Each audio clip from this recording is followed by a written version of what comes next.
Welcome to this week's edition of Fingerprinting Gurus. I am Tommy Watkins, your instructor, here for a new and exciting topic.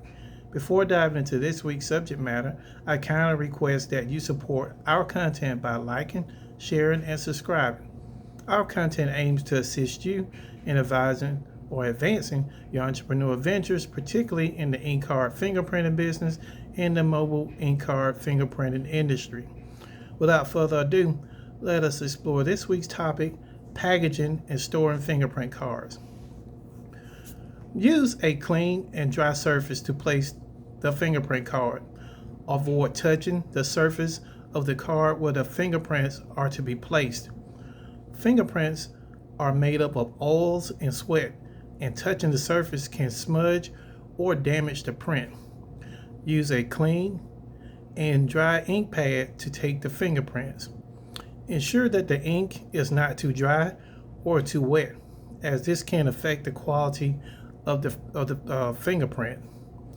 Place the fingers on the ink pad and then roll them onto the fingerprint card in the appropriate places.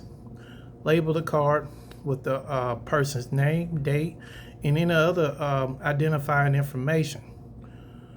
Place the card in a protective sleeve or envelope.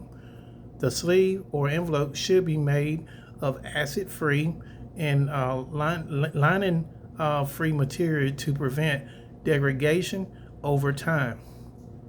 Store the fingerprint card in a dry and cool place away from direct sunlight or any source of heat. Avoid exposure to humidity and moisture. Also, consider storing the card in a fireproof and a waterproof safe or a cabinet for added protection. Store the fingerprint card separately from other sensitive information such as personal identification documents to prevent accidental loss or damage. By following these guidelines, you can ensure that fingerprints cards remain legible and usable over time. Like, share, and subscribe to this content.